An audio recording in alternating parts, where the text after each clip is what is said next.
Hello, once again we have now creating a linked list for a sample. So we have here the code actually for creating a linked list.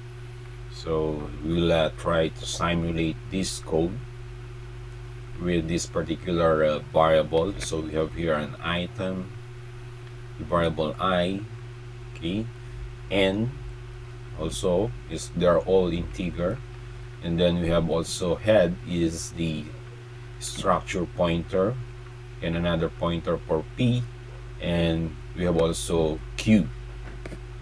Now so we're trying to simulate this. Actually the output was here on the bottom right corner of the screen, in which we are entering number of nodes is 3, and then we have come up with the data item 7, 5, and 3. So let's try to come up with those lines of program. So in this first part of the code, we're creating the structure, and we have your cout, which is enter the number of nodes, and cin. So when we have cin, so we're entering on our keyboard input, so it could be 5 or whatsoever, but in our simulation here we have entered 3. So the initial value of n now will become 3, so as we have here in our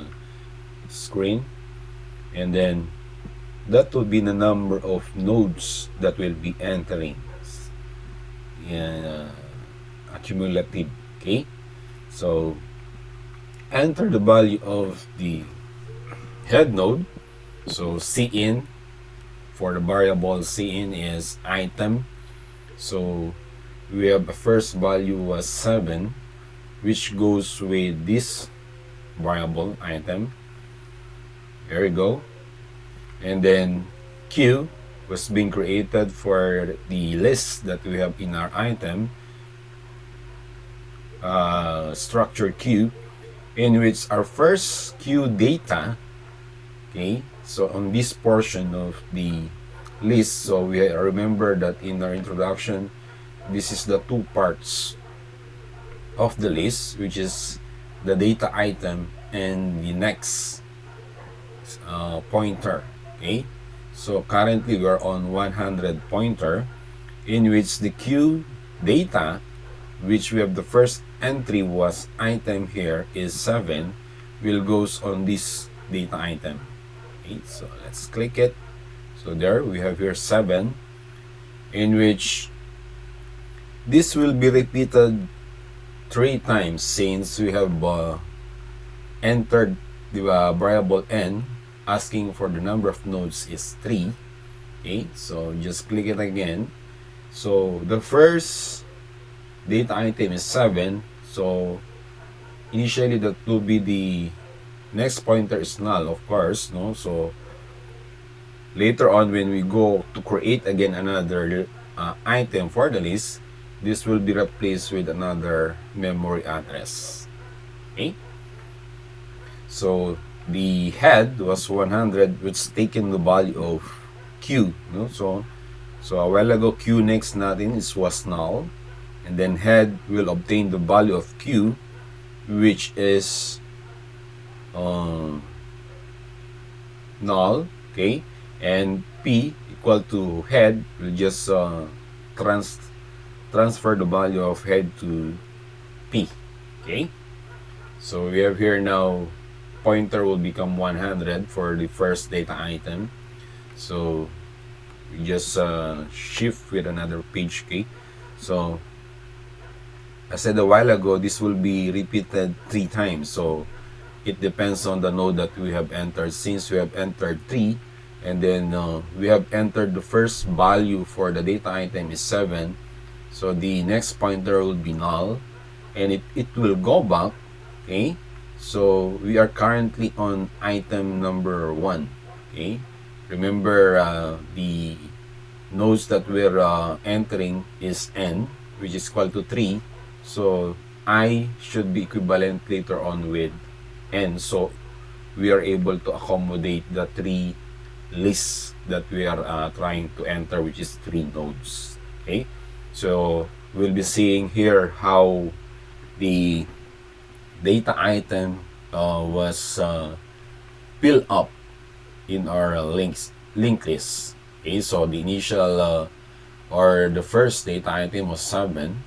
So if we are looking, the pointer 100 goes to the first data item, and the next item will be pointing here, which is 200. So therefore, the next pointer of 100 is 200. Okay, so for the incrementation, so the next item that we have entered would be 5. Okay, so the next item is 5. That would be the content of this 200 memory address, which is 5.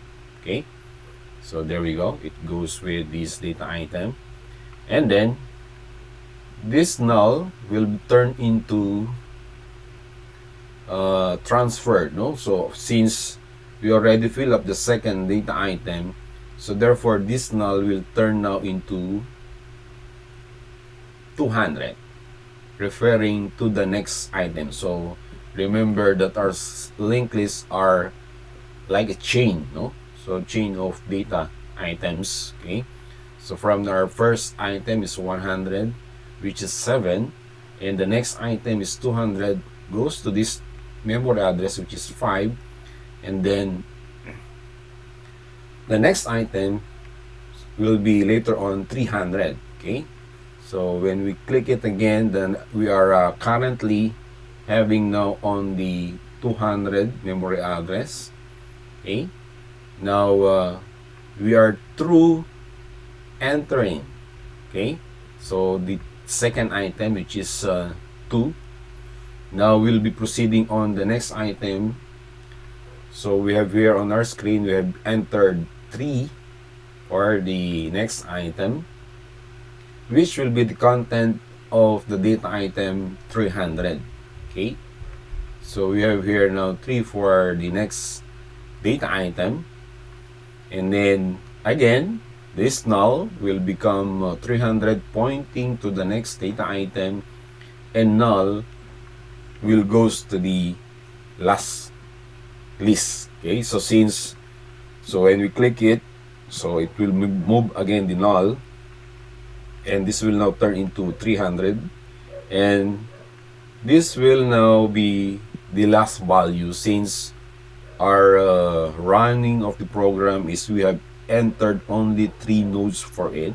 Okay, so later on so since we are using I++ here, it accumulate every now and then that we enter a node. Okay, so 300, so we are on the memory address 300, and we are now on dealing with the third item. Okay, so passing through with the information in order to display all the data 7, 5, and 3. So we are getting the value of 100, which is 7. So it shows here, which is 7. This is now the showing of the values. Okay, so while p not equal to null, so we are referring to here, since it's 100, the content is 7, so it shows in our screen 7. The next pointer is 200, that shows 5. So we have here, no, \t, then p dash data. So currently we have only 100, which is 7, the next 200, which is 5, and then the last memory address is 300, which shows 3 here, and then finally we are now stopping the loop sequence, since 3 contains a null value. Okay, so we already reached the last node in the list, so it will stop displaying all the values. So since we have only entered 3 values only, 7, 5, and 3.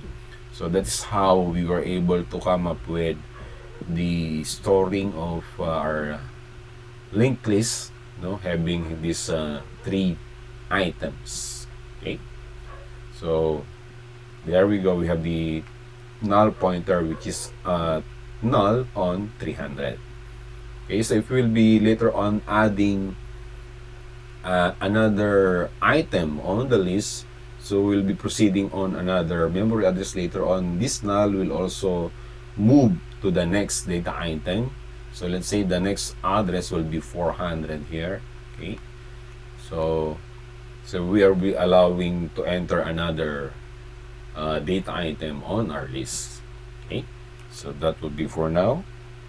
Thank you.